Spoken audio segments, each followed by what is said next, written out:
விக்னேஸ்வரா போற்றி, ஓம் நவக்கரநாரர்களே போற்றி. தனுசு ராசி நேயர்களுக்கு வணக்கம். தனுசு ராசி காலப்புரட்சி சக்கரத்தின் 9ஆம் இடம் தர்மஸ்தானம். இறைவனோட அருள் பெற்ற ராசி, குறிப்பாக குலதெய்வத்தோட அருள் பெற்ற ராசி. ஏன்னா 9ஆம் இடமே ஆன்மீக வீடு தான். கண்டிப்பாக தனுசு ராசி நேயர்கள் சிராத்தரத்தில் கெட்டிக்காரனாக இருப்பாங்க. கோயில் குளத்துக்கு போயிட்டு வருவாங்க, செய்ய வேண்டிய கடமைகளை கரெக்டாக செய்வாங்க. நல்ல விதமாக தான் பார்க்கப்படுகிறது. பெரும்பாலும் தனுசு ராசி நேயர்களுக்கு கோயில் குளம் கொஞ்சம் தூரமாக தான் இருக்கும். ஏன்னா 10ஆம் இடத்துக்கு 12ஆம் இடம் வரதுனால காலப்புரட்சி சக்கரத்துக்கு இவங்க கொஞ்சம் அலைஞ்சு திரிந்து தான் கோயிலுக்கு போவாங்க. இவங்க குலதெய்வம் கோயிலுமே கொஞ்சம் தூரமாக இருக்கும். இந்த வீடியோ பதிவில் குலதெய்வத்தை பற்றி பேசுகிறாங்க. முக்கியமான வீடியோ. குலதெய்வத்துக்கும் வேத ஜோதிடத்துக்கும் என்ன சம்மந்தம் இருக்குது, குலதெய்வத்துக்கும் உங்கள் ராசி கட்டத்துக்கும் என்ன சம்மந்தம் இருக்குது, குலதெய்வத்துக்கும் உங்கள் ஜாதகத்துக்கும் என்ன சம்மந்தம் இருக்குது, இதை சொல்கிறேன். முக்கியமான வீடியோ. தனுசு ராசியில் பிறந்தவர்களுக்கு இது வாழ்நாள் முழுக்க பயன்படும். இந்த வீடியோவை நீங்களும் வச்சுக்கலாம். இல்லைன்னா வேறு யாரும் தனுசு ராசியில் பிறந்தவங்க இருந்தாங்கன்னா அவங்ககிட்டயும் நீங்கள் இந்த வீடியோவை ஷேர் பண்ணலாம். ஸோ தனுசு ராசிக்கு இது ஒரு மகா பொக்கிஷம் மாதிரி வச்சுக்கலாம். ஏன்னா அந்த தகவல்கள் அப்படிப்பட்ட தகவல்கள் இறைவன் அருளால் எனக்கு தெரிஞ்சதை சொல்கிறேன். இது காட்டிலும் கொஞ்சம் கூடுதலாகவும் இருக்கலாம், நீங்கள் தெரிஞ்சுக்கலாம். அப்படி தெரிஞ்சுக்கிட்டிங்கன்னா அதைப்படியும் நடந்துக்கோங்க. சரியா நேர்களே? எப்பொருள் யார் வாய் கேட்பினும் அப்பொருள் மெய்ப்பொருள் காண்பது அறிவு. இன்றைக்கி யூடியூப்பில் எல்லாரும் எல்லா விதமாக பேசுகிறாங்க. யூடியூப்பை திறந்துட்டோம்னாலே ஏகப்பட்ட தகவல் வருது. பட் எதை சொன்னாலுமே ஜோதிடம் அப்படின்னாலே அது ஜோதிட ரீதியாக இருக்கணும். சரியா? கிரகங்களை பற்றி சொல்லணும். அதே நேரம் அது அறிவியல் பூர்வமாகவும் இருக்கணும், ஆக்கப்பூர்வமாகவும் இருக்கணும். அனைத்துக்கும் வசப்படணும். ஒரு விஷயம் ப்ராக்டிக்கலாக சாத்தியப்படணும். சரி நேயர்களே, இப்போ குலதெய்வத்தை எடுத்துக்கிட்டோம். குலதெய்வம்னா என்ன சார் அப்படின்னு கேட்டோம்னா, நம்ம முன்னோர்கள் கும்பிட்டது தான் குலதெய்வம். அப்பா வழி தான் முக்கியம், அம்மா வழி கிடையாது. அப்பா வழி, அப்பாவுடைய அப்பா, தாத்தா, பாட்டன், பூட்டன், இவங்க பாரம்பரியத்தில் வந்தது தான் குலதெய்வ வழிபாடு. எல்லாத்துக்கும் தெரியும். நிறைய பேருக்கு குலதெய்வம் தெரியும். சரியா? தெரிந்தவர்களுக்கு நன்றி. தெரியாதவர்கள் எப்படி தெரிஞ்சுக்கலாங்கிறதையும் நான் சொல்கிறேன். 1 by 1 ஸ்டேஜ் பை ஸ்டேஜாக சொல்கிறேன். பொறுமையாக கேளுங்க. நம்ம சேனலை பார்க்குற ரிட்டன் வியூவர்ஸுக்கு ரொம்ப நன்றி. புதுசாக பார்க்குறவங்களுக்கும் கோடான கோடி நன்றி. உங்களோட ஆதரவு என்றைக்கும் எனக்கு தேவை. எதாக இருந்தாலும் கமெண்ட் பாக்ஸில் போடுங்க. நான் அடுத்து நேரடியாக அப்பியர் ஆகி வீடியோ போடுறேன். அதில் கேள்வி பதில், ஏன்னா நிறைய நேரில் கமெண்ட்ஸில் கேள்வி பதில் கேட்குறாங்க. நானும் போடுறேன், கொஞ்சம் டெக்ஸ்ட் பண்ணி தான் போடுறேன். அது கொஞ்சம் சங்கடமாகவும் இருக்குது. வேறு யாரையும் அது ஹெல்ப்பு கூப்பிட முடியாது. ஏன்னா அது நாலேஜ் இருக்கிறவங்க தான் அதை டெக்ஸ்ட் பண்ண முடியும், பதில் சொல்ல முடியும். ஸோ அதனால் அடுத்து வருகின்ற நான் காலங்களில் அதுக்கு வேண்டிய ஏற்பாடு பண்ணுறேன். வாரம் ஒரு வீடியோ தனுசு ராசிக்கு டெக்ஸ்ட் நேரடியாக அப்பியர் ஆகி ராசி பலனை சொல்லிவிட்டு கமெண்ட் பாக்ஸில் நீங்கள் ரீசெண்டாக கேட்ட கேள்விகளுக்கு கண்டிப்பாக பலன் சொல்வேன் நான். சரியா நேயர்களே? நல்லபடியாக உங்களுக்கு உங்கள் குறைகளை தீர்த்து வைக்கிறேன். எனக்கு தெரிஞ்ச ஜோதிட அறிவின்படி, அனுபவத்தின்படி என்னோடய அனுபவத்தை உங்களோட ஷேர் பண்ணுறேன். கண்டிப்பாக எல்லா ராசினியர்களுக்குமே வாரம் ஒரு நாள் நேரில் அப்பியர் ஆகி கேள்வி பதிலுக்கு பதில் சொல்கிறேன். ராசி பலனும் சொல்லுவேன் நான். அந்நேரம் இந்த கோச்சார நிலைகள் எப்படி இருக்குது, சாதக பாதங்கள், அதுபோக அந்த சமயத்தில் கேள்விகளுக்கு பதில் சொல்கிறேன். சரி நேயர்களே, இப்போ குலதெய்வம், அப்பா வழியில் வர்றது தான் குலதெய்வம். எல்லாத்துக்கும் நிறைய தெரியும். சரி சார், எனக்கு குலதெய்வத்தை எப்படி சார் ஜாதகத்தில் கண்டுபிடிக்கலாம் அப்படின்னா, குலதெய்வத்தை கண்டுபிடிக்கிறதுக்கு ஜாதகத்தில் ஜனன ஜாதகத்தில் ராசி வச்சும் கண்டுபிடிக்கலாம், லக்கணத்தை வச்சு கண்டுபிடிக்கலாம். ஆனால் லக்கணத்தை வச்சு கண்டுபிடிக்கிறது தான் நிஜம், தனிப்பட்ட மனிதர்களுக்கு சரியாக இருக்கும். இப்போ தனுசு ராசிக்கு 3 தெய்வம் இருக்கும். இப்போ நீங்கள் தனுசு ராசியில் பூராட நட்சத்திரத்தில் பிறந்திருக்கீங்கன்னா நீங்கள் 3 தெய்வத்தை கண்டிப்பாக வணங்கி ஆகணும். ஒன்று உங்கள் குலதெய்வம், அடுத்து இஷ்ட தெய்வம்னு இருக்கும். அது ஒவ்வொருத்தருக்கும் ஒரு இஷ்ட தெய்வம் இருக்கும். நம்ம கஷ்டமான நேரத்தில் ஒரு கடவுளை கும்பிடுவோம், அதுதான் இஷ்ட தெய்வம். அடுத்து ஊர் தெய்வம் ஒன்று இருக்கும். நம்ம ஒரு இடத்துல இருக்கோம்னா அந்த ஊரில் ஒரு தெய்வம் இருக்கும் அந்த ஏரியாக்குள்ளே. அந்த தெய்வத்துக்கு வருடம் திருவிழா நடக்கும். அந்த திருவிழாவில் நம்ம கலந்துக்குருவோம். அந்த திருவிழாவுக்கு வேண்டிய பொருள் உதவி செய்வோம். அப்போ அந்த தெய்வத்தையும் கும்பிடுவோம். அது வீட்டு பக்கத்தில் இருக்கனால அது மனசார நினச்சிக்கிடுவோம். ஒரு காரியத்துக்கு போகிறதா இருந்தால் அந்த தெய்வத்தை நினச்சிட்டு தான் போவோம். ஸோ 3 தெய்வங்கள் நம்மளை வாழ்நாள் முழுக்க ஆட்கொள்கின்றன. சரி நேர்களே, இப்போ ராசிக்கு இஷ்ட தெய்வம் அப்படின்னம்னா பெரும்பாலும் தனுசு ராசிக்கு இஷ்ட தெய்வம் சிவபெருமான் தான். சரியா? சிவபெருமான் தான் இஷ்ட தெய்வமாக இருப்பார். மேக்ஸிமம் தனுசு ராசியில் பிறந்தவங்க சிவ வழிபாடில் சிறப்பாக இருப்பாங்க. சிவன் கண்டிப்பாக கை கொடுக்கும் தெய்வமாக இருப்பார். சரி நேர்களே, இப்போ அடுத்து லக்கணம் வச்சு எப்படி சார் கண்டுபிடிக்கலாம் அப்படின்னா, இது குலதெய்வம் தெரியாதவர்களுக்கு இந்த தகவலை சொல்கிறேன். கொஞ்சம் வீடியோவில் எடுத்து கூட இருக்கும், பெருசாக எடுத்துக்காதீங்க. ஏன்னா தெரிந்தவர்களுக்கு பிரச்சனை இல்லை, தெரியாதவர்களுக்கு தான் தகவல் நிறையா கொடுக்கணும். ஜனன ஜாதகத்தில் லக்கணத்திலிருந்து 5ஆம் இடம் பஞ்சமஸ்தானம், பூர்வ புண்ணிய ஸ்தானத்தில் எந்த கிரகங்கள் இருக்கோ அந்த கிரகத்துக்கு ஏற்ற தெய்வம் தான் குலதெய்வமாக அனுஷ்டிக்கப்படுகிறது. அப்படி பார்க்கும்போது லக்கணத்துக்கு 5ஆம் இடம் 4 வகை ராசியில் இருக்குது. அதாவது தனுசு, சிம்மம், மேசம் இது எல்லாமே நெருப்பு ராசி. ரிஷபம், கன்னி, மகரம் எல்லாமே நிலம் ராசி. மிதுனம், துலாம், கும்பம் காற்று ராசி. கடகம், விருச்சிகம், மீனம் நீர் ராசி. ஸோ இந்த 4 ராசிகளுமே வந்து லக்கணத்துக்கு 5ஆம் இடத்துல வந்துச்சுன்னா ஒவ்வொரு விதமான தெய்வங்கள் இருக்கும். அந்த தெய்வங்கள் எந்த இடத்துல இருக்கும் அந்த திசையை காட்டுறது இது ரொம்ப முக்கியம். திசைன்னு சொல்ல முடியாது, லொக்கேஷன். அதாவது நம்ம குலதெய்வம் வந்து கண்டுபிடிக்கிறது வந்து ரொம்ப கஷ்டம் தெரியாதவர்களுக்கு. அப்படியே கண்டுபிடிச்சாலுமே அது எந்த பக்கம் இருக்குது, எந்த இடத்துல இருக்குன்னு அதையும் தெரிஞ்சுக்கணும். அப்படி பார்க்கும்போது இந்த நெருப்பு ராசி சொன்னேன் பார்த்தீங்களா, தனுசு, மேசம், சிம்மம், இதில் வந்து தெய்வம் இருக்குது. லக்கணத்துக்கு 5ஆம் இடமாகி அங்கே ஒரு கிரகம் இருக்குது அப்படின்னா அந்த கிரகத்துடைய தெய்வம் அதான் குலதெய்வம். அது மலைப்பாங்கான இடத்துல இருக்கும். அந்த கோயில் இருக்கிற இடத்த சுற்றி மலை இருக்கும், இல்லைன்னா மலைக்கு மேலே அந்த தெய்வம் இருக்கும். நிலராசி ரிஷபம், கன்னி, மகரம், இந்த இடம் வந்துச்சுன்னா 5ஆம் இடமாக லக்கண ரீதியாக அங்கே அப்படிப்பட்டவங்களுக்கு வந்து நிலம் சம்மந்தப்பட்ட இடத்துல கோயில் இருக்கும். வயக்காடு, நிலம், ஏரியா, வீடு இருக்கிற இடத்துல அந்த தெய்வம் இருக்கும். நீர்ராசி கடகம், விருச்சிகம், மீனம் வந்துச்சுன்னா ஆத்தோரமோ, கம்மாவோரமோ, கடலோரமோ, ஏரி ஓரமோ அந்த தெய்வம் கண்டிப்பாக இருக்கும். காற்றாசி மிதுனம், துலாம், கும்பம், இந்த இடத்துல அந்த 5ஆம் இடமாகி கிரகம் இருந்துச்சுன்னா அதுக்குண்டான குலதெய்வம் காற்றுப்பங்கான இடத்துல இருக்கும். அந்த வெட்ட வெளியாக இருக்கும், அந்த இடத்துல பயங்கரமாக காற்று அடிக்கும். சரியா, காற்றினுடைய தாக்கம் அதிகமாக இருக்கும். இப்படி அந்த குலதெய்வத்துடைய இருப்பை கண்டுபிடிச்சிடலாம். சரி சார், இப்போ வந்து 5ஆம் இடத்துல எந்தெந்த தெய்வம் இருந்தால் எந்தெந்த கிரகம் இருந்தால் எந்தெந்த தெய்வம் அப்படின்னு பாருங்க. கிரகங்கிறது வேறு, தெய்வங்கிறது வேறு. சரியா, கிரகத்தை வச்சு தெய்வத்தை கண்டுபிடிக்கலாம். இந்த தெய்வத்தை, குலதெய்வத்தை. இப்போ 5ஆம் இடம் சூரியனாக இருக்கிறாரு. சூரியன் இருக்கிறாருன்னா சிவன் சம்மந்தப்பட்ட கடவுளை தான் குலதெய்வமாக பார்க்கப்படுகிறது. சிவன் அம்சமுள்ள கடவுள்கள் நிறைய இருக்குது. சிவன் வந்து ருத்ரனாகவும் இருக்கிறாரு, லிங்கமாகவும் இருக்கிறாரு, நிறைய வடிவில் இருக்கிறாரு. அக்கினிபத்திரர், வீரபத்திரர், முனீஸ்வரர், சனீஸ்வரர், இப்படி நிறைய சாமி வந்து சிவனுடைய அம்சமாக பார்க்கப்படுகிறது. அந்த கோயிலில் வந்து சைவ வழிபாடு நடக்கும். விபூதி தான் கொடுப்பாங்க பிரசாதமாக. அப்படியே வச்சு கண்டுபிடிச்சிக்கலாம். 5ஆம் இடத்துல சந்திரன் இருந்தாருன்னா அம்பாள் தான். சரியா, மீனாட்சி அம்மன், காமாட்சி அம்மன், இப்படி அம்பாள் வழிபாடு தான் இருக்கும், குலதெய்வமாக இருக்கும். அங்கே வந்து குங்குமம் கொடுப்பாங்க பிரசாதமாக. அடுத்து வந்து 5ஆம் இடத்துல செவ்வாய் இருக்கிறாருன்னா முருகப்பெருமான் தான். முருகப்பெருமானோட அம்சம் உள்ள கிரகங்கள் இருக்கும். அதுபோக சக்தி வடிவான கிரகங்களும் இருக்கும். சில தெய்வங்கள் சக்தி வடிவமாக ஆக்ரோஷமாக இருக்கும். ஆதிபராசக்தி, அங்காள பரமேஸ்வரி, இப்படிலாம் சொல்கிறோம் பார்த்தீங்களா. இது மாதிரி அம்மனுங்களாம் அந்த 5ஆம் இடத்துல செவ்வாய் இருக்கிறவங்களுக்கு அது மாதிரி குலதெய்வம் இருக்கும். சக்தி வழிபாடே கொஞ்சம் அது நிறையா இருக்குது. அது அம்பாள் வழிபாடு, சக்தி வழிபாடு, அம்மன் வழிபாடு, இப்படி 3 இருக்குது. சரியா நேரில் இதில் கொஞ்சம் பிரித்து பார்க்கணும். ஒவ்வொரு இடத்துக்கு ஏற்ற மாதிரி மாறுபடும். சில தெய்வங்களுக்கு வந்து வேதம் சொல்லுவாங்க, சில தெய்வங்களுக்கு வேதமே இருக்காது. பூஜை புனஸ்காரம் பண்ணிவிட்டு வேறு மாதிரி கொண்டு போயிடும். ஸோ வழிபாடு வந்து இங்கே நிறையா இருக்குது. அந்த காலத்திலே வந்து முறையான வழிபாடே 4ஆக பிரிச்சிருக்கிறாங்க. சைவம், வைஷ்ணவம், கௌமாரம், சாக்தியம் பிரிச்சிருக்கிறாங்க. சைவம்னா சிவ வழிபாடு, வைஷ்ணவனா பெருமாள் வழிபாடு, கௌமார வழிபாடுனா முருக வழிபாடு, சாக்தியம்னா சக்தி வழிபாடு. ஸோ இந்த 4 வழிபாடுகளுக்குமே வித்தியாசம் நிறையா இருக்குது. முறைகள் வந்து வித்தியாசப்படும். இப்போ இன்றைக்கி அதுலேருந்து நிறைய வித்தியாசம் இருக்குது. சரியா, அதனால் கொஞ்சம் கவனமாக பார்த்துக்கணும்.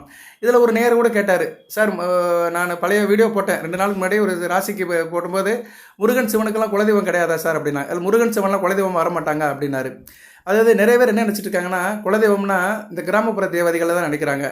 18ஆம் படி கருப்பசாமி, பாண்டிமுனி, தர்மேஸ்வரர், முனீஸ்வரர், எசக்கியம்மை, பேச்சியம்மை, சுடல மாடசாமி, இப்படி தான் குலதெய்வமாக இருக்கும் அப்படின்னு நினைக்கிறாங்க. அதாவது எப்படின்னா வெகுஜன தொடர்பில் இதை வந்து நிறைய தெரிஞ்சு வச்சுருக்கிறாங்க. எல்லா தெய்வங்களுமே குலதெய்வமாக இருக்கும். இப்போ எனக்கு வந்து வள்ளியூர் முருகன் தான். நான் கன்னியாகுமரி மாவட்டம் வள்ளியூரில் இருக்கிற முருகன் தான் என்னோடய குலதெய்வம். நிறைய பேருக்கு வந்து திருப்பதி வெங்கடாச்சலபதி இருப்பார், பெரிய பேர் பழனி முருகன் இருப்பார். ஸோ குலதெய்வம் வந்து இந்த கடவுள் தான் இருக்கணும்னு கணக்கு கிடையாது. அவங்க பாரம்பரியத்தில் எந்த தெய்வத்தை கும்பிட்டு வந்தாங்களோ அந்த தெய்வம் தான் கண்டிப்பாக குலதெய்வம். சரி நேர்களே, அதனால் யாருமே வந்து இந்த கிராம தேவதைகள் இதுதான் குலதெய்வமாக இருக்கும்னு நினைக்காதீங்க, மாறுபடும். சரியா, ஓகே. அடுத்து வந்து செவ்வாய் இருக்க சொல்லிட்டேன். புதன் இருக்க பிறந்தவங்க பெருமாளை தான் கும்பிடணும். புதன் வந்து 5ஆம் இடத்துல இருந்தாருன்னா பெருமாளோட அவதாரங்கள் 10 அவதாரம் எடுத்திருக்கிறாரு. ராமன், கிருஷ்ணன், கோவிந்தன், பரசுராமன், இப்படி நிறைய இருக்குது. பெருமாள் அவதாரம் நிறைய கடவுள் இருக்குது. அவங்களுக்கு வந்து குலதெய்வம் பெருமாளோட அம்சமாக தான் பார்க்கப்படுகிறது. அதுபோக வந்து குரு இருக்கிறாரு. குரு இருந்தாருன்னா ஜீவ சமாதி தான். சித்தர் சமாதி, மடாலயம், இப்படிலாம் போகிறாங்களே, காஞ்சி மடம், அப்புறம் வந்து இங்கே போகிறாங்கள மந்திராலயம், இப்படி போகிறாங்கள மடாலயத்துக்கெல்லாம் போகிறாங்கள, அது மாதிரி மடாலயங்கள் வந்து அவங்களுக்கு குலதெய்வமாக இருக்கும். இல்லைன்னா ஜீவ சமாதி, சித்தர் பீடம், ஞானிகள், தபசிகள், முனிவர்கள் வாழ்ந்த இடம், இந்த மாதிரி இடத்துக்கு போய் அவங்க வந்து வழிபாடு பண்ணிக்கலாம். ஏன்னா குருமார்கள் அல்லவா. சுக்கிரன் இருந்தாருன்னா மகாலட்சுமி தான். மகாலட்சுமி அம்சம் உள்ள தெய்வங்களோட இடம் தான் குலதெய்வமாக பார்க்கப்படுகிறது. சனி பகவான் 5ஆம் இடத்துல சனி பகவான் இருந்தாருன்னா அவங்களுக்கு வந்து ஐயனார், 18ஆம் படி கருப்பசாமி, சாஸ்தா, ஐயப்பன், இப்படிப்பட்ட சாமிகள் வந்து அவங்களுக்கு வந்து குலதெய்வமாக பாவிக்கப்படுகிறது. ராகு இருக்கிறாருன்னா துடியான தெய்வம். ராகு வந்து ஒரு ரத்த பலி கேட்குற தெய்வத்தை தான் ராகு அம்சமாக பார்க்கப்படுகிறது. காளி, நீலி, சூளி, இப்படி நிறைய சொல்லலாம். பத்திரகாளி அம்மன், மாசாணி அம்மன், இப்படி நிறைய தெய்வங்கள், இந்த தெய்வங்கள்லாம் வந்து கொஞ்சம் ரத்தப்பலி கேட்கும். அது மாதிரி தெய்வங்கள் வந்து அவங்களுக்கு வந்து குலதெய்வமாக இருக்கும். அதுபோல் எல்லை தெய்வங்களாகவும் இருக்கலாம் அந்த தெய்வங்கள். கேது இருக்கிறார் 5ஆம் இடத்துல. கேது இருந்தாருன்னா என்னென்னா, அந்த தெய்வங்கள் வந்து வெட்ட வழியில் இருக்கும்.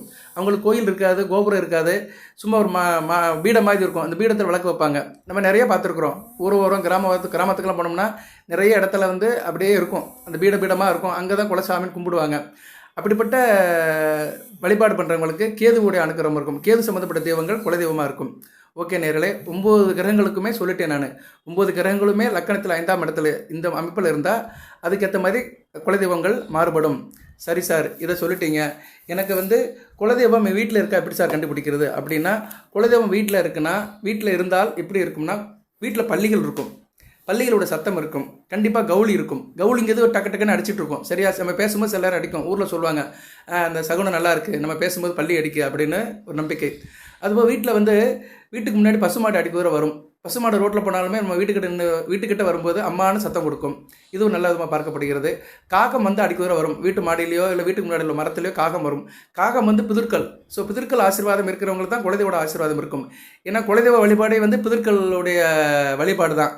அந்த நமக்கு முன்னாடி அப்பா வழியில் கும்பிட்டு போனவர்களுடைய அந்த தொண்டு செய்கிற பழக்க வழக்கம் தான் குலதெய்வ வழிபாடு. ஸோ இப்படிலாம் ஒரு சகுனத்தை வச்சு நம்ம வீட்டில் குலதெய்வம் இருக்குன்னு கண்டுபிடிச்சிக்கலாம். இன்னும் நிறையா இருக்குது. சரியா, துளசி செடி வாடாமல் இருக்கணும்.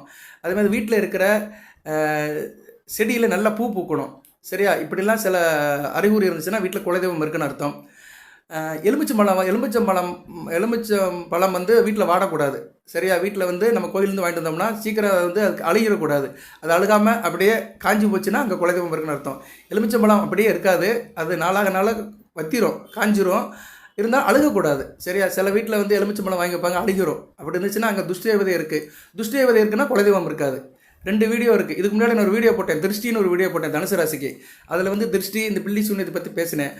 அதில் இன்னொரு லாஜிக் என்னென்னா, குலதெய்வம் வீட்டில் இருந்துச்சுன்னா எந்த திருஷ்டியும் வீட்டுக்கு வராது, எந்த பில்லி சூன்யமும் வேலை செய்யாது. ஏன்னா எல்லாமே வந்து குலதெய்வத்துக்கு கட்டுப்படும். ஒரு யமதூதர்கள் காலர்கள் வந்து ஒருத்தனோட உயிர் எடுத்தாலுமே குலதெய்வத்தோட அருளை பெற்று தான் எடுப்பாங்க. சரியா, குலதெய்வத்துக்கு அந்த அளவுக்கு ஒரு சக்தி இருக்குது. குலதெய்வம் கோள்கள் செய்யாததே குலதெய்வம் செய்யும். சரியா நேர்களே, நாள்கள் செய்யாததை கோள்கள் செய்யும், கோள்கள் செய்யாததை குலதெய்வம் செய்யும். குலதெய்வம் வந்து ஒரு மனிதனுக்கு கூடவே வரும். குலதெய்வம் அருள் இருந்தால் தான் அவன் வாழ்நாளில் அனைத்து விஷயங்கள் சாத்தியப்படும். சரியா, கிரகத்தில் தோஷம் இருந்தாலுமே அந்த தோஷத்தெல்லாம் அடித்து நொறுக்கிற சக்தி வந்து குலதெய்வத்துக்கு உண்டு. அதனால தான் பிள்ளைகளுக்கு வந்து குலசாமி பேர் வைக்கிறாங்க. ஏன்னா குளம் தலைக்கணும், குளம் தலைத்தால் தான் அவன் வாழ்ந்துட்டு போனதுக்கு ஒரு அர்த்தம் இருக்கும். சரி, அடுத்து வந்து எங்கள் வீட்டில் குலதெய்வம் இருக்கான வேறு எப்படி கண்டுபிடிக்கலாம்னா, இப்போ உங்கள் வீட்டுக்கு ஒரு ஞானி வராரு, ஒரு நல்ல சோசியர் வராரு, இல்லைன்னா ஒரு மகான் வராரு, இல்லைன்னா ஒரு துறவி வராரு. ஆனால் அவர் வந்து சுத்தமானவராக இருக்கணும், பயபக்தியோட இறைவனை தொழுது அவர்கிட்ட ஒரு ஆத்மசக்தி இருக்கணும். எல்லாரும் அதை கண்டுபிடிக்க முடியாது. வீட்டுக்குள்ளே வந்தாலே அவங்க சொல்லிடுவாங்க, வீட்டில் ஒரு துர்வாடை அடிக்குது அப்படிம்பாங்க. அது தெரிஞ்சு போயிடும் அவங்களுக்கு. பொதுவாக சில வீட்டில் போனோம்னா வீட்டுக்குள்ளே போனாலும் கப்படிக்கும். அது வீட்டில் வந்து ஜாமான் செட்டுக்கு ஒரு ஓரமாக கிடந்தாலுமே வீட்டில் வந்து ஒரு மனம் இருக்கணும். அந்த மனம் வந்து துர்வாசையாக என்ன சொல்கிறாங்க, அந்த வாசம் வந்து துர்வாசனையாக இருந்துச்சுன்னா அங்கே வீட்டில் குலதெய்வம் இல்லைன்னு அர்த்தம். குலதெய்வம் வீட்டில் குடியிருக்குன்னா அந்த வீடு வந்து மனமாக இருக்கும். அதுக்காக நம்ம சாம்பிராணி அந்நேரம் சாம்பிராணி பக்தி காட்டி வர்ற மனம் இல்லை. பொதுவாகவே அந்த வீட்டுக்குள்ளே ஒரு மனம் இருக்கும். வெளியிருந்து வரவங்களுக்கு டக்குன்னு கண்டுபிடிச்சிருவாங்க. அப்படி துர்வாசனை இருக்குன்னா அங்கே வந்து குலதெய்வம் இல்லைன்னு அர்த்தம். இதெல்லாம் சில அறிகுறி இருக்குது. அதுபோக பெண்கள் சந்தோஷமாக இருக்கணுங்க, இது ரொம்ப முக்கியம். பெண்கள் வந்து குடும்பத்தின் குத்து விளக்கு வடிவமாக தான் குலதெய்வம் இருக்குது. சரியா, எதுவாக இருந்தாலும் விளக்கேற்றி தான் செய்கிறாங்க. எந்த பூஜையும் பாருங்களேன், குத்து விளக்கு ஏற்றாமல் எந்த பூஜையும் செய்ய மாட்டாங்க. செய்யணும். ஒரு சாமியே இல்லைன்னு சொல்லுவாங்க. சாமியே இல்லைன்னு நாத்திகர்கள் வந்து விழா எடுப்பாங்க, அரசாங்க விழா எடுப்பாங்க. அங்கே ஒரு குத்து விளக்கு இருக்கும். பள்ளிக்கூடத்தில் ஒரு ஃபங்க்ஷனாலும் குத்து விளக்கு ஏற்றி வைப்பாங்க. குத்து விளக்கு ஏற்றி வச்சு ஒரு ஃபங்க்ஷன் நடத்தினோம்னா அங்கே வந்து தெய்வம் வந்து உட்காந்துரும். அது எந்த தெய்வமாக இருந்தாலும் சரி. ஸோ பெண்கள் வந்து குடும்பத்தின் குத்து விளக்கு, சந்தோஷமாக இருக்கணும், சிரித்து கலகலப்பாக இருக்கணும். பெண்கள் எந்த வீட்டில் சந்தோஷமாக இருக்கிறாங்களோ அங்கே அனைத்தும் சாத்தியப்படும். சரியா, மனிதன் ஆவதும் பெண்ணாலே, அழிவதும் பெண்ணாலே. அதனால் பெண்கள், இந்த வீடியோ கேட்குற தனுசு ராசி பெண்களுக்கு தயவு செய்து வேண்டுகோள் வைக்கிறேன். கலகலப்பாக இருங்க, சந்தோஷமாக இருங்க. கஷ்டம் இருக்க தான் செய்யும், கஷ்டம் இல்லாத மனுஷன் யாரும் இல்லை. எல்லாத்துக்கும் கஷ்டம் இருக்குது. அதனால் கஷ்டத்தை ஒரு பக்கமாக ஓரமாக வச்சுட்டு இயல்பாக இருங்க, சந்தோஷமாக இருங்க. உங்களால் பிறருக்கு கஷ்டத்தை உண்டாக்குறீங்க. உங்களை பார்த்தாலே மற்றவங்க சந்தோஷப்படுற மாதிரி நீங்கள் உங்கள் பாவனையை வச்சுக்கோங்க. நல்ல விதமாக பார்க்கப்படுகிறது. ஸோ பெண்கள் சந்தோஷமாக இருந்தாங்கன்னா அந்த குடும்பத்தில் குலதெய்வம் இருக்குன்னு அர்த்தம். ரைட் நேயர்களே, இப்படிலாம் வச்சு வீட்டில் சாமி இருக்கான்னு கண்டுபிடிச்சிடலாம். சரி சார், நான் சாமி இல்லை நான் எப்படி சாமியை கண்டுபிடிக்கிறது அப்படின்னு சில பேர் கேட்கலாம். ஏன்னா ஒவ்வொருத்தருக்கும் ஒவ்வொரு விதமான கேள்விகள் இருக்குது. அவங்க என்ன பண்ணலாம்னா, காமாட்சி அம்மன் விளக்க வந்து வீட்டில் தீபம் ஏற்றி அதை வச்சு கும்பிடலாம். வெள்ளி செவ்வாய்க்கு இரவு 8 to 9 காமாட்சி அம்மன் விளக்கு திரியை போட்டு இழுப்பெண்ணெய், வேப்பெண்ணெய், விளக்கெண்ணெய் இந்த எண்ணெயில் 3ல் ஏதோ ஒன்று ஊற்றி நீங்கள் வந்து வழிபடலாம். வழிபடும்போது அந்த தெய்வத்துக்கிட்ட சொல்லணும், தாயே அம்மா என் குலதெய்வத்தை கண்ணில் காட்டு, ஒன்று கனவுல காட்டு, இல்லைன்னா யார் மூலியமாக காட்டு, ஏதோ ஒரு தகவல் எங்கள் காதுக்கு வந்து சேரணும்னு நீங்கள் வேண்டுனீங்கன்னா 7 வாரத்துக்குள்ளே உங்களுக்கு நல்ல செய்தி கிடைக்கும். உங்கள் குலதெய்வம் இதுதான்னு தெரிஞ்சு பெறும். கனவுல ஆண் வந்துச்சுன்னா ஆண் தெய்வம், பெண் வந்தால் பெண் தெய்வம், அது எந்த திசையில் இருக்குன்னு அதையும் சொல்லிடும். ஓகே, இன்னொன்று என்ன சார் இருக்குது அப்படின்னா, நிலைவாசலுக்கு பூஜை பண்ணலாம். வீட்டில் நிலைவாசல் இருக்கும், தலைவாசல் நிலையை சுத்தம் பண்ணி சந்தன குங்குமம் வச்சு மாவேலி தோரணம் கட்டி வீட்டுக்குள்ளே இருந்து பூஜை பண்ணணும். வெள்ளிக்கிழமை காலையில் பிரம்ம முகூர்த்தம் 4 to 6 அதிகாலையில் எழுந்திரிச்சு குளிச்சுட்டு எல்லோரும் வீட்டுக்குள்ளே ஒரு இடத்துல உட்காந்து தியானம் பண்ணணும், தியானம் பண்ணணும். சரியா, ஒரு முகமாக உட்காந்து இறைவனை பிரார்த்தனை பண்ணணும். இறைவா, எங்களுக்கு குலதெய்வம் தெரியல, ரொம்ப கஷ்டப்பட்டுருக்குறோம், எங்கள் குலதெய்வத்தை கண்ணில் காட்டு அப்படின்னு நினச்சி ப்ரே பண்ணிங்கன்னா கண்டிப்பாக அதுக்கு ஒரு நல்வழி பிறக்கும்.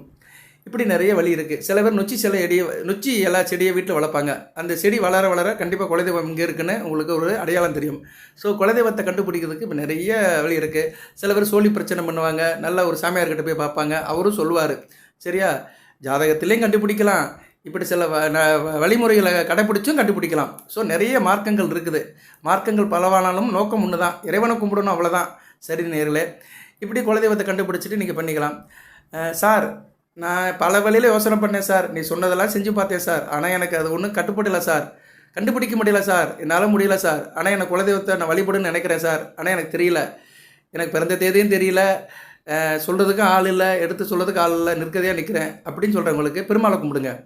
சரியா, இந்த பேர் மட்டும்தான் தெரியும் இருக்குங்க, பெருமாளை கும்பிடுங்க. சில பேர் என்கிட்ட கமெண்ட்ஸில் போடுவாங்க, என் பேர் கிருஷ்ணன், நான் என்ன ராசி என்ன லக்கணம் கேட்பாங்க. பேரை வச்சு ராசி சொல்ல முடியாதுங்க. இந்த வீடியோ இதில் சொல்கிறேன். நிறைய பேர் இங்கே வெளி உலகத்தில் நிறைய சொல்லிட்டு இருக்கிறாங்க. மற்றவங்க சொல்லதை கேட்டுட்டு என்கிட்ட கேட்குறாங்க. நான் சொல்கிறேன், என்னுடைய அறிவின்படி வேத ஜோதிடத்தில் பேரை வச்சு ராசி சொல்ல முடியாது. ஏன்னா பேருக்கு ராசிக்கு சம்மந்தமே கிடையாது. பேருங்கிறது வந்து இறைவனுடைய நாமம். அந்த நாமத்தை நம்ம சொல்ல முடியாது. அதுக்காக தான் ஒருத்தர் பேரை வைக்கிறோம். ஒருத்தர் பேர் ராமசாமின்னு வச்சுருக்கோம்னா அவர் கூப்பிட்ற நேரமெல்லாம் நம்ம ராமனை நினைக்கிறோன்னு அர்த்தம். சரியா, அதனால தான் அந்த பேரை வந்து தெய்வத்தினோட பேரை வைக்கிறாங்க. ஆனால் அந்த ராமசாமிக்கு வந்து என்ன ராசின்னு கண்டுபிடிக்க முடியாது. ராமச்சந்திரன் ஒருத்தர் இருக்கிறாரு, அவர் என்ன எடுத்து அவருக்கு ஒரு ராசி சொல்ல முடியுமா? சொல்ல முடியாது. பேரை வச்சு பலன் சொல்ல முடியாது. ராமச்சந்திரன் சொல்கிறவங்க எல்லாருமே முதலமைச்சர் ஆகிறாங்க தமிழ்நாட்டுக்கு? இல்லையே, எத்தனையோ ராமச்சந்திரன் சும்மா இருக்கிறாங்க. சரியா, சும்மா வேலை விட்டு இல்லாமல் வீட்டில் இருக்கிறாங்க. ஸோ பேருக்கும் ராசிக்கும் சம்மந்தம் இல்லை. அதுபடி பலனும் சொல்ல முடியாது. சரியா, பேரை வச்சு பலன்கள் சொல்ல முடியாது. யார்கிட்ட இப்படி கேட்காதீங்க. ஏன்னா தனுசு ராசினியர்கள் நம்ம வீடியோ பார்க்குறவங்க கொஞ்சம் அறிவுபூர்வமாக இருக்கணும். அதுக்காக நீங்கள் எல்லாரும் கரெக்டாக தான் இருக்கிறீங்க. இருந்தாலும் ஜோதிடத்தை அறிவுபூர்வமாக சிந்தனை பண்ணுதுங்க. பகுத்தறிவு ஜோதிடத்தில் இருக்குங்க. ஜோதிடம் வந்து மூட நம்பிக்கை கிடையாது. இங்கே தெய்வ நம்பிக்கையாக வச்சோம்னா பதப்படுத்துறதுக்காக தான். இந்த குல தெய்வம், இஷ்ட தெய்வம், காவல் தெய்வம் இதெல்லாம் வந்து எதுக்குன்னா மனிதனாக பதப்படுத்தணும். தெய்வம்னு ஒன்று இருந்தால் தான் மனிதன் வந்து நல்லதை செய்வான். சரியா, கட்டுப்படுவான். அவன் வீட்டுக்கு கட்டுப்படுறானா, அப்பா தால கட்டுப்படுறானா, தெய்வத்துக்கு கட்டுப்படுவான், ஒழுக்கமாக இருப்பான். அந்த ஒழுக்கத்தை கொண்டு வரதுக்கு தான் தெய்வ வழிபாடு சொல்லியிருக்கிறாங்க. இப்போ ஜோதிடத்தில் பாருங்கள், ஒரு ஜோசியர்கிட்ட சொன்னோடனே அவர் ஏதாவது ஒன்று சொல்லி பரிகாரம் சொல்லுவார், இல்லைன்னா ஒரு சாமியை கும்பிடும்பார். ஆனால் என்னை பொறுத்தளவுக்கு உள்ளது நடந்து தான் ஆகும். ஜாதகத்தில் என்ன இருக்கோ கர்மாவை கழிச்சு தான் ஆகணும். அந்த தெய்வத்தை ஏன் கும்பிட்றோம்னா, அந்த கர்மாவை கழிக்கும் போது நிறைய கெடுபலங்கள் வந்துச்சுன்னா ஓரளவு தாக்கு பிடிக்கும், மனம் ஒரு நிலையில் இருக்கும். இப்போ வந்து நமக்கு ஒரு கெடுதல் நடக்குது, கெடுதல் வரப்போகுது, நம்ம வந்து பாதிக்கப்பட போகிறோம்னா நம்ம நல்ல மனநிலையில் சீராக தேக ஆரோக்கியத்தோடு இருந்தோம்னா அந்த கெடுபலனை சந்திச்சிருவோம், ஃபேஸ் பண்ணிடுவோம்.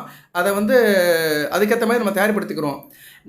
நம்மளே நொந்து நூலாக இருந்தோன்னு வச்சுக்கோங்களேன், அந்த கெடுபலன் போட்டு நம்மளை அமைக்கிறோம், நம்மளை டோட்டலாக அமைக்கி க்ளாப்ஸ் பண்ணி விட்டுரும். அதுக்காகத்தான் ஒரு மனிதன் சீராக இதமாக பதமாக இருக்கணும்னா தெய்வ வழிபாடு இருக்கணும். டெய்லி சூரிய நமஸ்காரம் பண்ணணும், வீட்டில் சாமியை கும்பிடணும், பூஜை புனஸ்காரம் பண்ணிட்டு வேலை வெட்டி பார்க்க போனோம்னா நல்லா இருக்கான்னு அர்த்தம். அவனுக்கு எந்த பிரச்சனை இருந்தாலும் தாங்கிக்கிடுவான். ஏன்னா மன ரீதியாகவும் உடல் ரீதியாகவும் அவன் ஏற்கனவே பக்கப்பட்டிருப்பான். அந்த பக்குவத்தை கொடுக்குறது தான் வழிபாடு. சரியா, அதனால் ஜோதிடத்தில் தெய்வத்தையே அடையாளம் கட்டுறாங்கன்னா அவன் வந்து அவனை தயார் நிலையில் வச்சுக்கணும். அதுக்கு சில அமைப்புகள் இருக்குது. அந்த அமைப்புகளை கொடுக்குறது தான் தெய்வ வழிபாடு. சரியா, இப்படி பேசிக்கிட்டே இருக்கலாங்க, நிறைய போய்கிட்டே இருக்கும். ஸோ தெய்வ வழிபாடுக்கும் ஜோதிடத்துக்கும் சம்மந்தமே இல்லை. இருந்தாலும் அது வந்து அதுக்கு இணையாக பாவிக்கப்பட்டிருக்குது. சரியா, ஜோதிடமும் தெய்வ வழிபாடும் ஆன்மீகமும் இணையாக இருக்குன்னா அதோடைய சப்போர்ட்டிங்காக தான் இது இருக்குது. சரியா, இப்போ வந்து நமக்கு சில பேர் வந்து பேசிகிட்டு இருக்கும்போது செவத்தில் கை வச்சுக்கிடுவாங்க. ஏன் செவத்தில் கை வைக்காமல் நிற்க முடியாது அவங்களால? ஏன் செவத்தில் கை வச்சுக்கிட்டாங்கன்னா ஒரு சௌரியமாக இருக்கும், அவங்களுக்கு ஒரு பேலன்ஸ் அங்கேருந்து வர்ற மாதிரி இருக்கும். சில பேர் பேசும்போது பாருங்கள், செவத்தில் கை வச்சுட்டு தான் பேசிகிட்டு இருப்பாங்க. அது வந்து அப்போ அவங்களுக்கு வந்து ஏதோ ஒரு துணை கிடைக்கிற மாதிரி தான். அது மாதிரி தான் தெய்வங்கள். சரியா நேர்களே? ஆனால் கர்மாவை கழிச்சு தான் ஆகணும். நம்ம கர்மா ஜாதக இடத்துல எதுக்கோ கழிச்சு தான் ஆகணும். ரைட்டு. இப்போ வந்து சப்ஜெக்ட் என்னென்னா, இப்போ பேச வந்த விஷயம், நான் சொல்ல வந்த விஷயத்த தெய்வமே தெரியலவங்க அப்படிங்காதவங்க, எனக்கு எதுவுமே தெரியல சார் அப்படின்னு சொல்கிறவங்க பெருமாளை கும்பிடுங்க. சரியா? எதுவுமே எனக்கு புலப்படலை அப்படின்னு சொல்கிறவங்க பெருமாளை கும்பிடுங்க, நல்ல விதமாக பார்க்கப்படுகிறது. ஓகே. இப்போ வந்து குலதெய்வத்தை பற்றி ஓரளவு பேசியாச்சு. குலதெய்வத்தினால என்ன பலன், அது எப்படி கண்டுபிடிக்கிறது, என்ன விஷயம் கண்டுபிடிச்சிட்டோம். இப்போ வந்து குலதெய்வம் இல்லை, குலதெய்வ தோஷம்னா என்ன சார், அது ஜாதகத்தில் கண்டுபிடிக்கலாம்னா கண்டுபிடிக்கலாம். சார் எனக்கு குலதெய்வம் தெரியும், நான் வருஷம் போகிறேன், சாமி கும்பிட்றேன், இருந்தும் என் வாழ்க்கையில் நல்லது நடக்கலை சார் அப்படின்னா அவங்க ஜாதகத்தில் சில பிழைகள் இருக்கும். அது என்ன பிழைகள் அப்படின்னு சொல்கிறேன். நீங்கள் தனுசு ராசியில் பிறந்திருக்கிறீங்க. தனுசு ராசியில் சூரியன் சந்திரன் புதன் இருப்பாங்க. சரியா? உங்கள் ராசிக்கு 9 கூடியவன், 8 கூடியவன், 7 கூடியவன், 10 கூடியவன், இந்த 3 கிரகங்களும் சேர்ந்து ராசியில் இருக்கும். சூரியன் சந்திரன் புதன்.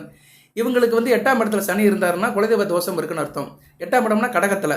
இந்த அமைப்பில் இருக்கிறவங்களுக்கு ரொம்ப பிரச்சனை நடக்கும். சரியா? ராசியில் வந்து சூரியன் சந்திரன் புதன் இருக்க பிறந்தவர்கள், அதாவது மார்கழி மாதம் அமாவாசை விட்டு பிறந்தவர்களுக்கு 8ஆம் இடத்துல சனி இருந்தாருன்னா, கடகத்தில் சனி இருந்தாருன்னா வாழ்க்கையில் நிறைய சிரமங்களை சந்திப்பாங்க.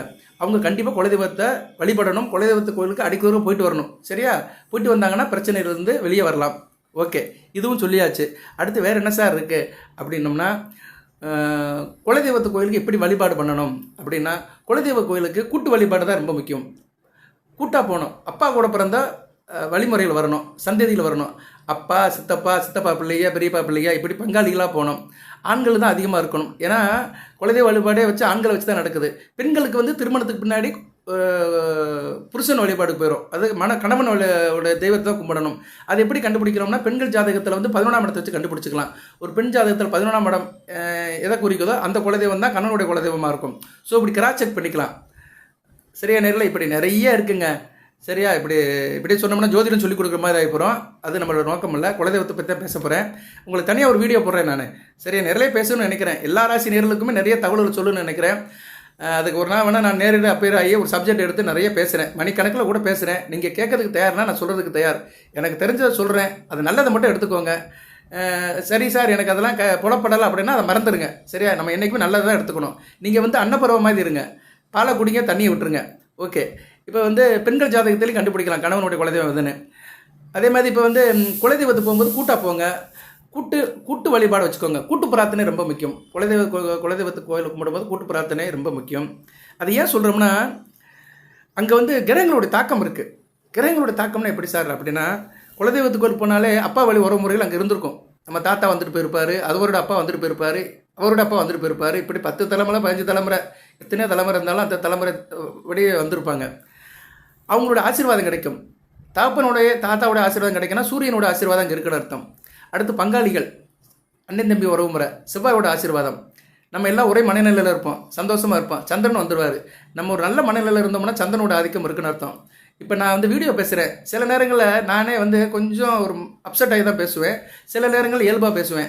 ஏன்னா அந்நேரம் சந்திரனோட ஆதிக்கம் எனக்கு பாசிட்டிவாக இருந்துச்சுன்னா என்னோடய மனநிலை ஒரே மாதிரி இருக்கும். நல்ல மனதோடு பேசுவேன். இது எல்லாருக்குமே நடக்கும்.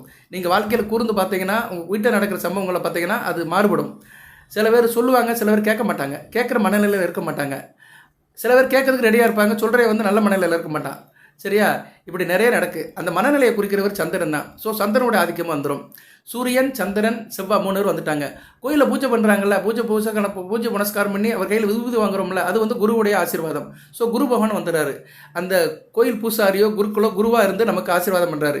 ஸோ சூரிய சந்திரன் செவ்வாய் குரு, இதில் ராஜகிரகங்கள் 3 வந்துடுது. சூரியன் செவ்வாய் குரு வரதுனால எண்ணிய காரியம் நிறைவேறும். அது தனுசு ராசிக்கு சூரியன் செவ்வாய் குரு 3 கிரகங்களே முக்கியமான கிரகங்கள். சூரியன் பாக்கியாதிபதி, அப்பல்கிட்ட யோகர். தனுசு ராசிக்கு நான் நிறைய வீடியோவில் சொல்லியிருக்கிறேன். சூரிய நமஸ்காரம் பண்ணாலே உங்களுக்கு எல்லா பிரச்சனையும் சரியாக போயிடும். அடுத்து செவ்வாய் ராஜ யோகாதிபதி, 5 12 கூடியவன். குரு ராசிநாதன். சரியா? ராசிநாதன் சம்மந்தப்பட்டாலே எல்லாம் சரியாகும். அதனால் தனுசு ராசிக்கு வந்து குலதெய்வ வழிபாடு கூடுதல் நன்மையை தரும். என்னமோ சொல்லுவாங்களே, அறிந்தும் அறியாமலும் தெரிந்தும் தெரியாமலும் இருந்து விடாதீங்க. வருகிற மாசி சிவராத்திரி 26ஆம் தேதி பிப்ரவரி 26 புதன்கிழமை சிவராத்திரி. கண்டிப்பாக குலதெய்வம் கோயிலுக்கு போயிட்டு வந்துடுங்க. சரி சார், இப்போ இன்னும் ஒரு விஷயத்த சொல்லணும்னு நினச்சேன், அதை மறந்து இங்கே வந்துட்டேன். குலதெய்வ வழிபாடு எப்படி பண்ணணும்னு இப்போ சொல்லிகிட்டு இருக்கிறேன். குலதெய்வத்தை எப்படி சார் கொண்டு வந்தாங்க அது கேட்கணும்ல, அதாவே சொல்லிடுறேன் நான். குலதெய்வத்தை உருவாக்குனது எல்லாமே ஒரு காலத்தில் பிடிமண்ணு தான். சரியா நேர்களே? ஒரு இடத்துல ஒரு சாமி இருக்குதுன்னா அந்த சாமியை வணங்கிட்டு அந்த சாமி சன்னதியிலேருந்து பிடிமண்ணை கொண்டு வந்து இன்னொரு இடத்துல வைப்பாங்க. இப்போ ஒரு இடத்துல கருப்பசாமி இருக்காருன்னா அந்த கருப்பசாமியை வணங்கிட்டு அந்த சன்னதியில் இருக்கிற பிடிமண்ணை எடுத்துகிட்டு வந்துடுவாங்க. முறைப்படி எடுத்துகிட்டு வந்து அதை இன்னொரு ஊரில் வச்சு அதை தெய்வமாக கும்பிடுவாங்க. அதுக்கு மந்திரம் சொல்லி உருவேற்றி அதை தெய்வமாக வணங்குவாங்க. கருப்பசாமிக்கெல்லாம் மந்திரம்லாம் சொல்ல மாட்டாங்க, வழிபாடு தான். மந்திரங்கிறது ஆகம முறைப்படி இருக்கிற தெய்வங்களுக்கு தான் மந்திரம். அது வேறு மாதிரி போகும், சைவம் வைஷ்ணவில் போகும். அதையும் சொல்கிறேன். ஸோ இந்த பிடிமண்ணை எடுத்து வைக்கிற தெய்வங்கள் தான் நிறையா இருக்குது. இதுதான் கிராம தெய்வங்கள் சொல்கிறாங்க. அப்படியே கொண்டு போகலாம். அந்த காலத்திலே புராணத்தில் வந்த தெய்வங்களுக்கு உருவ வழிபாடு வச்சு மன்னர்கள் காலத்தில் கோயில் எடுத்துருக்குறாங்க. குடைவரை கோயில், வேறு நிறைய கோயிலெலாம் எடுத்துருக்குறாங்க. அப்படி எடுத்த கோயில்களில் தான் ஆகம முறைப்படி செய்வாங்க. சரியா? அது வேறு இதில் போகும். சரியா? மந்திரத்துக்கு கட்டுப்பட்டு தான் தெய்வங்கள் இருக்கும். தெய்வம்னாலே மந்திரத்துக்கு கட்டுப்பட்டவைகள். எந்த அளவுக்கு மந்திரத்தை சொல்கிறோமோ அந்த அளவுக்கு தெய்வங்கள் அங்கே நீடித்து நிலச்சி இருக்கும். அப்படிப்பட்ட கோயில்கள்லாம் மன்னர் காலத்தில் கட்டியிருக்கிறாங்க. 1000 வருஷத்துக்கு முன்னாடி, 2000 வருஷத்துக்கு முன்னாடிலாம் கட்டி நிறைய கோயில்கள் இருக்குது தமிழ்நாட்டில். சைவமும் இருக்குது, வைஷ்ணவமும் இருக்குது. மதுரை மீனாட்சி அம்மன் கோயில், தஞ்சாவூர் பிரகதீஸ்வரர் கோயில், இப்படி நிறைய கோயிலில் சொல்லலாம். இது வழிபடி வந்த கோயில்களும் நிறையா இருக்குது. அதுபோக இன்னொரு அமைப்பு இருக்குது. ஊரில் பெரிய மனுஷனாக இருந்திருப்பாங்க. ஒரு 200 வருஷத்துக்கு முன்னாடி ஊரில் ஒரு பெரிய ஆளாக இருப்பார். ஊருக்கு பஞ்சாயத்து தலைவராக இருப்பார், இல்லை தலைவராக இருந்திருப்பார். நல்ல மனுஷனாக இருந்திருப்பார், ஈவு இறக்கமுள்ள மனுஷனாக இருந்திருப்பார். மக்களுக்கு நல்லதை செஞ்சு அவர் இறந்து போயிருப்பார். அவரை நினச்சி அந்த ஊரில் ஒரு பீடமாக கட்டி அப்படியே அவர் பேரை சொல்லி சாமி கொண்டு வந்திருப்பாங்க. அது 2 தலைமுறை ஆனவுடனே அது குலதெய்வம் ஆயிரும். இப்படிப்பட்ட குலதெய்வம் நிறையா இருக்குது. அதுபோக சமாதி, வாழ்ந்து மறைந்த சமாதி நிறைய இருக்குது. இன்றைக்கி நம்ம தமிழ்நாட்டிலே நிறைய சமாதி இருக்குது. ஜீவ சமாதி பண்ணவர்கள்லாம் நிறைய இருக்கிறாங்க. அவங்களையும் வழிபாடு பண்ணுறாங்க. சரியா நேரில் இப்படி 4 விதமாக பிரிஞ்சு இருக்குது வழிபாடு. குலதெய்வங்கிறது 4 விதமாக பிரித்து கும்பிட்றாங்க. ஆனால் குலதெய்வங்கிறது என்னென்னா வழிபாடு தான். பரம்பரையாக வழிபடுற தெய்வம் தான் குலதெய்வம். அது ஒவ்வொரு அமைப்புக்கு ஏற்ற மாதிரி மாறுபட்டு இருக்குது. சரி, இப்போ குலதெய்வ வழிபாடை சொல்லிட்டேன். சூரியன், செவ்வாய், சந்திரன், குரு, இவங்க 4 பேருமே குலதெய்வ வழிபாட்டில் இருக்கிறாங்க. ஸோ குலதெய்வ வழிபாடு பண்ணோம்னா இந்த 4 கிரகங்களுடைய அனுக்கிரம் கிடைக்கும். அதுபோக குலதெய்வத்தை கும்பிடும்போது சிவநாமத்தை சொன்னீங்கன்னா சிவனுடைய அனுக்கிரம் கிடைக்கும். சில பேருக்கு சிவனுடைய அம்சமே குலதெய்வமாக வரும். அவங்களுக்கு சனி பகவானுடைய அனுக்கிரம் கிடைச்சிடும். பொதுவாக 18ஆம் படி சர்ப்பசாமி, ஐயனார், சாஸ்தா, இது மாதிரி சாமியை கும்பிட்றதுனால எங்கள் சனி பகவான் வந்துடுவார். ஏன்னா இவங்களாம் இந்த தெய்வங்களாம் சனி பகவானுக்கு நல்லது செய்கிற கிரகங்கள். சனி பகவானுடைய தோஷம் இருந்துச்சுன்னா இந்த சாமிகளை கும்பிடலாம். 18ஆம் படி கருப்பசாமி, ஐயனார், சாஸ்தா, ஐயப்பன், இவங்களெல்லாம் கும்பிட்டோம்னா சனி பகவானுடைய தோஷம் இருந்து போயிடும். ஆஞ்சநேயர் வழிபாடும் இருக்குது. சில பேருக்கு ஆஞ்சநேயர் குலதெய்வமாக இருப்பார். மூல நட்சத்திரத்துக்கு ஆஞ்சநேயர் தான் அதிதேவதை. சரியா? ஆமாம், அதையும் சொல்லிடுறேன். இப்போ தனுசு ராசியில் மூல நட்சத்திரத்தில் பிறந்தவங்களுக்கு குலதெய்வ வழிபாடில் ஆஞ்சநேயர் வந்தாருன்னா கொடுத்து வைத்தவர்கள். ஏன்னா ஆஞ்சநேயர் தான் அவங்களுக்கு அதிர்ஷ்ட தேவதை. ஸோ உங்களுக்கு ஆஞ்சநேயர் இல்லை ராமர் சம்மந்தப்பட்ட தெய்வங்கள் வந்துச்சுன்னா, குலதெய்வமாக இருந்துச்சுன்னா, நீங்கள் இந்த பிறவி பயனை கடந்துட்டீங்கன்னு அர்த்தம். பிறவிலேயே குலதெய்வத்தோட அருளை பெற்றவர்கள். அதாவது நட்சத்திரத்தின்படியே உங்களுக்கு அந்த தெய்வம் வந்துடும். பூராட நட்சத்திரத்துக்கு யார் சார் அப்படின்னா சிவன் தான். ஜம்புகேஸ்வரர் திருவனைக்காவலில் இருக்கிறாரு. பூராட நட்சத்திரத்தில் பிறந்தவங்க ஒரு தடவைனாச்சும் சிவன் கோயில் போயிட்டு வந்துருக்காங்க. ஜம்புகேஸ்வரர் போயிட்டு கோயில் போட்டு வந்துட்டிங்கன்னா மிகச்சிறப்பு. சரியா நேர்களே? சிவன் தான் உங்களுக்கு குலதெய்வம். அதனால் உங்களுக்கு ஏற்கனவே சிவன் குலதெய்வம் இருந்தாருன்னா நீங்கள் கொடுத்து வைத்தவர்கள். பிறவிலே உங்களுக்கு அந்த அமைப்பு கிடச்சிருது. உத்திராடம் விநாயகர் பெருமான் தான் எல்லா இடத்துலையும் இருப்பார். உத்திராட நட்சத்திரத்தில் பிறந்தவங்களுக்கு சிரமமே கிடையாது. எல்லா இடத்துலையும் இருப்பார். நீக்கமர நிறைஞ்சிருப்பார் விநாயகர். ஸோ உத்திராடத்தில் நட்சத்திரத்தில் பிறந்தவர்கள் பெரிதும் கொடுத்து வைத்தவர்கள். ஏன்னா குலதெய்வத்திற்கு அருள் அப்படியே கிடைக்கும். ஏன்னா எந்த கோயிலுக்கு போனாலும் விநாயகர் இருப்பார். சரியா? பெருமாள் கோயிலையும் சில இடத்துல விநாயகர் வச்சிருக்கிறாங்க. மதுரை அழகர் கோயிலையும் விநாயகர் இருக்கிறார். விஷ்ணு விநாயகர்னு சொல்கிறாங்க. அவருக்கு நாமம் போட்டிருப்பாங்க. சரியா? ஸோ விநாயகர் சிவன் கோயிலில் தான் இருப்பாருன்னு கிடையாது. பெருமாள் கோயிலையும் சில கோயிலில் இருக்கிறாரு. ஓகே, இப்படி நிறைய இருக்குது. ரைட் சார், நாங்கள் நாங்கள் இதை இப்படி தான் சாமி கும்பிட்றோம், நீங்கள் சொன்ன மாதிரி செய்கிறோம். இல்லைன்னா ஏற்கனவே நாங்கள் அப்படி தான் சார் இருக்கோம் அப்படின்னு சொல்கிறவங்களுக்கு ரொம்ப நன்றி. சரியா? இதெல்லாம் நடக்கிறதா நான் சொல்கிறேன், இல்லாதெல்லாம் சொல்லவே இல்லை. இன்றைக்குமே போதி ஜோதிடத்தில் நான் ப்ராக்டிக்கலாக எது நடக்குமோ அதை தான் நான் சொல்லுவேன். அது சம்மந்தமாக வேத ஜோதிடத்தில் என்ன ஆதாரங்கள் இருக்கோ அதை சுட்டி காட்டுவேன். மற்றபடி இல்லாதெல்லாம் சொல்லவே மாட்டேன். இந்த அமானுஷ்ய சக்திகள் இதெல்லாம் இருந்தாலுமே அதை எப்படி நம்ம செயல்படுத்தணும்னா அது வழியே சொல்வேன். ஓகே, இப்போ குலதெய்வத்து கோயில் அன்றைக்கி என்னென்ன செய்யலாம் அப்படின்னா, குலதெய்வத்துக்கு என்ன சார் செய்யலாம் அப்படின்னா, சக்கரை பொங்கல் வைங்க. எந்த சாமியாக இருந்தாலும் சரி, அம்மனாக இருந்தாலும் சரி, சிவனாக இருந்தாலும் சரி, ஆண் தெய்வமாக இருந்தாலும் சரி, பெண் தெய்வமாக இருந்தாலும் சரி, சக்கரை பொங்கல் படையுங்க. சக்கரை பொங்கல் ரொம்ப முக்கியம் சார். அதாவது குலதெய்வ வழிபாடில் சக்கரை பொங்கல் முக்கியம். கண்டிப்பாக வைங்க. நீங்கள் ஆடு கோழி அடித்தாலும் சரி, சாமிக்கு எதை வச்சாலும் சரி. ஏன்னா சில சாமிகளுக்கு சாராயமெல்லாம் வைப்பாங்க. கிராமத்தில் இருக்கிற சாமிக்கெல்லாம் சாராயம், ஆடு கோழிலாம் அடித்து வேறு மாதிரி சாமியெல்லாம் கும்பிடுவாங்க. பூஜை புனஸ்காரம் இருக்கும். அவங்க முதல் சக்கரை பொங்கல் வச்சுருங்க. ஒரு சம்பிரதாயத்துக்கு கொஞ்சம் போல் வச்சு படையில் வைங்க. சக்கரை பொங்கல் வச்சுட்டீங்கன்னா சூரியன் வந்துட்டாருன்னு அர்த்தம்.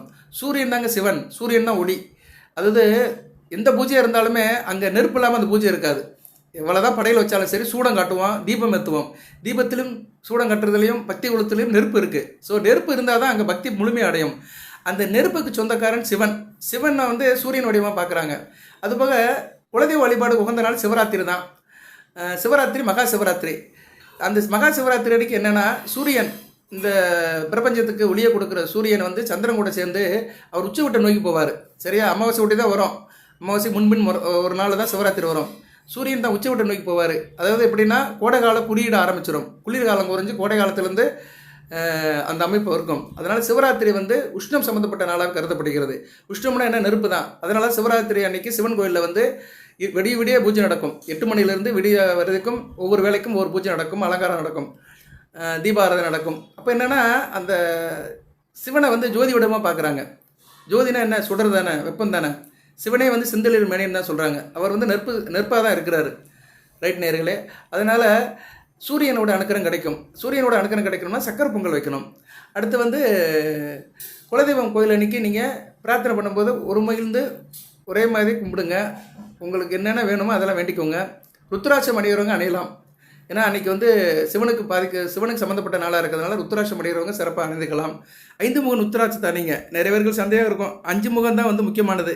நான் இதில் வந்து ஒரு சில வார்த்தைகளாக சொல்லிட்டு போகிறேன். ருத்ராட்சம் அணிகிறதுக்கு உகந்த நாள் வந்து சிவராத்திரி. நீங்கள் வந்து அன்றைக்கி வந்து ருத்ராட்சம் அணியலாம். அதுபோல் இன்னும் சில பேர் கேட்பாங்க, சார் சிவராத்திரிக்கு போக முடியலன்னா குலதெய்வத்து கோயிலுக்கு என்றைக்கு போகலாம் சார்? என்னால் போக முடியல, நான் வெளியூரில் இருக்கிறேன், சிவராத்திரி அன்றைக்கி வர முடியல அப்படின்னா, சிவராத்திரி மாதம் வரும். மாதம் வர சிவராத்திரி மகா சிவராத்திரி. மற்ற மாதத்தில் வர சிவராத்திரி அன்றைக்கும் குலதெய்வம் கோயிலுக்கு போகலாம். உங்கள் ஜென்ம நட்சத்திரத்தை அன்றைக்கும் குலதெய்வம் கோயிலுக்கு போகலாம். ஞாயிற்றுக்கிழமை அன்றைக்கும் குலதெய்வம் கோயிலுக்கு போகலாம்.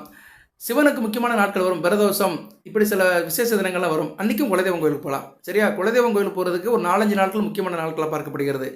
அந்த நாட்கள் அன்றைக்கி போனீங்கன்னா அந்த இறைசக்தி அதிகமாக இருக்கும். சரி சார், எல்லாமே நல்லபடியாக பண்ணுறோம், வேறு என்ன சார் இருக்குது அப்படின்னு சொல்லிட்டோம்னா, ஜோதிட ரீதியாகவும் சரி, நடைமுறைக்கு சாத்தியப்பட்ட வழியும் சரி, குலதெய்வ வழிபாடு உங்களுக்கு வந்து ஒரு இதை கொடுக்கும். குடும்பத்துக்கு வந்து ஒரு அபிவிருத்தியை கொடுக்கும், குடும்பத்தோட சந்தோஷத்தை கொடுக்கும், கிரக தோஷங்கள்லாம் நிவர்த்தி பண்ணும், நல்ல விதமாக பார்க்கப்படுகிறது. குலதெய்வம் தெரியாதவங்களுக்கு இன்னொரு வழிபாடு இருக்குது, உபயாசன தெய்வங்கள்னு இருக்குது. அதை வந்து நான் அடுத்த வீடியோவில் சொல்கிறேன். ஏன்னா எல்லாமே இதில் சொல்லிட்டு இருந்தோம்னா நம்ம கொஞ்சம் இதாகிடும். சரியா? நம்ம வந்த நோக்கத்தை முடிச்சுக்கிறோம். சில இது இருக்குது, முடியாதவர்களுக்குன்னு ஒன்று இருக்குல்ல, எக்ஸ்ட்ரா ஆர்டினரி ஒன்று இருக்குல்ல, அதாவது ஸ்பெஷல் கேஸுன்னு ஒன்று இருக்குது. சில பேர் வந்து எல்லாத்துக்கும் அப்பாற்பட்டு சில பேர் இருப்பாங்க, சமுதாயத்தில் இருக்காங்க. அவங்களுக்குன்னு சில இது இருக்குது, கண்டிஷன் பேரில். அவங்களுக்கு வந்து அடுத்த வீடியோவில் நான் சொல்கிறேன். இந்த வீடியோவில் வந்து குலதெய்வத்தை பற்றி சில கருத்துக்கள் சொல்லியிருக்கிறேன். அந்த வழிபாடு விதத்தையும் சொல்லியிருக்கிறேன். குலதெய்வத்தை எப்படி கண்டுபிடிக்கிறான்னு சொல்லியிருக்கிறேன். கண்டுபிடிக்க முடியாதவர்கள் எப்படி அதை தெரிஞ்சுக்கலான்னு அதுவும் சொல்லியிருக்கிறேன். ஓகே, நல்லபடியாக குலதெய்வத்தை கும்பிடுங்க. அதுக்கு வேண்டிய ஏற்பாடெல்லாம் பண்ணுங்கள். இன்னும் ஒரு 4-5 நாள் தான் இருக்குது. வர புதன்கிழமை தான். இன்றைக்கி வந்து சனிக்கிழமை. இன்னும் ஒரு 5 நாள் தான் இருக்குது. அதுக்கு வேண்டிய ஏற்பாடு பண்ணுங்கள். நல்ல விதமாக பார்க்கப்படுகிறது. குலதெய்வம் கோயிலுக்கு போயிட்டு வருது சாலை திறந்தது, போயிட்டு வந்துடுங்க. தனுசு ராசிக்கு அந்த குலதெய்வத்தின் அருள் கிடைக்கட்டும். குலதெய்வத்தோட பேரை வந்து தினமும் சொல்லுங்கள். சரியா நேர்களே? குலதெய்வத்தோட பேரை தினமும் சொல்லுங்கள். குலதெய்வத்தை வந்து நினைங்க, பேப்பரில் எழுதுங்க. ஸ்ரீராமஜெயம் எழுதுகிற மாதிரி வாரத்துக்கு ஒரு நாள் குலதெய்வத்தோட பேப்பரை எழுதுங்க. இப்போ இந்த வீடியோ பதில் கூட கமெண்ட்ஸில் குலதெய்வத்தை சொல்லுங்கள். சொன்னீங்கன்னா முக்கியமாக கருதப்படுகிறது. நீங்கள் எப்படி டெக்ஸ்ட் பண்ணுறீங்களோ அந்நேரம் வந்து குலதெய்வத்தை நினச்சி டெக்ஸ்ட் பண்ணிங்கன்னா அந்த குலதெய்வத்தின் அருள் கிடைக்கும். எப்பயுமே வந்து தெய்வத்தை வந்து நினைக்கிறத காட்டிலும் எழுதி பார்க்கணும். அதுக்காகத்தான் ஒரு நல்ல காரியம் நடக்கும்போது பேப்பர் எழுதும்போது விநாயகர் சொல்லி போடுறாங்க, பிள்ளையார் நினச்சிக்கிறாங்க. பிள்ளையார் சொல்லி போட்டு தான் ஆரம்பிப்பாங்க. ஏன்னா அப்படி பிள்ளையார் சொல்லி போடுறதுனால அந்த விநாயகர் பெருமானோட அருள் கிடைக்கும். விநாயகர் பெருமான் வந்துட்டாலே 30 தேவர்கள் வந்துட்டாங்கன்னு அர்த்தம். அது மாதிரி தான் நீங்கள் வந்து குலதெய்வத்தின் பேரில் இந்த கமெண்ட் பாக்ஸில் டெக்ஸ்ட் பண்ணுங்கள். என்னோடய குலதெய்வம் எதுன்னு டெக்ஸ்ட் பண்ணுங்கள். உங்களுக்கு நல்ல விதமாக பார்க்கப்படுகிறது. சரியா நேர்களே? குலதெய்வத்தை முதல் நம்ம பகிர்ந்து கொள்ளுங்க. குலதெய்வம் என்னோடய குலதெய்வம் இதுதான் அப்படின்னு சொன்னாலே வந்து குலதெய்வம் ரொம்ப சந்தோஷப்படும். குலதெய்வம் வந்து உங்களுக்கு நேரம் காத்திருக்கு. இவன் எப்போ நம்ம பேரை சொல்லுவான், எப்போ நம்மளை வந்து பார்ப்பான், இவனுக்கு எப்போ நம்ம உதவி பண்ணலாம்னு குலதெய்வம் காத்துக்கிட்டே இருக்குது. அதனால் அந்த காத்திருக்கிற தெய்வத்துக்கு நம்ம ஒரு நம்ம வந்து ஒரு கருத்தில் வச்சுக்கிடுவோம். நம்மளை வந்து யார் எதிர்பார்த்துட்டு இருக்காங்களோ அவங்ககிட்ட தான் நம்ம போகணும். நிறைய பேருக்கு இங்கே தான் மிஸ்டேக் பண்ணிடுறாங்க. எந்த இடத்துல கிடைக்குமோ அந்த இடத்த நோக்கி போக மாட்டாங்க. எங்கே கிடைக்காது அங்கே போய் தேடிட்டு இருப்பாங்க. ஏன்னா அவங்க ஜாதகத்தில் அப்படி தான் இருக்கும். 5 கூடியவன் 6ஆம் இடத்துல இருப்பார், 5 கூடியவன் 8ஆம் இடத்துல இருப்பார். அப்போ என்னால் இவன் தூரமாக இருப்பான்னு அர்த்தம். குலதெய்வத்தை பற்றி தூரமாக இருப்பான், குலதெய்வத்தோட சிந்தனை எல்லாமே இருப்பான். அப்படி தான் ஜாதகத்திலே இருக்கும். அதையும் கண்டுபிடிச்சிடலாம். இருந்தாலும் குலதெய்வம் வந்து நீங்கள் எப்போ வருவீங்கன்னு உங்களை எதிர்பார்த்துட்டு இருக்குது. உங்களுக்கு நல்லது செய்யணும் அது நினச்சிக்கிட்டே இருக்குது. நாளதொரு மணியாக நினச்சிட்டு இருக்குது. அதனால் நீங்கள் பொழுது வண்ணமாக என்ன தெய்வம் நினைங்க, எழுதுங்க, கமெண்ட் பாக்ஸில் டெக்ஸ்ட் பண்ணுங்கள். நல்லதே நடக்கும். எல்லாம் வல்ல இறைவன் தனுசு ராசினியர்களுக்கு சில சௌபாகியத்தையும் சில ஐஸ்வர்யத்தையும் சில நன்மையிலும் கொடுப்பார். அடுத்து வளங்கள் நலங்களை பற்றி தேக ஆரோக்கியத்துடன் தீர்க்காலுடன் நீடோடி வாழ்க, நிறைந்த வள பெறுக.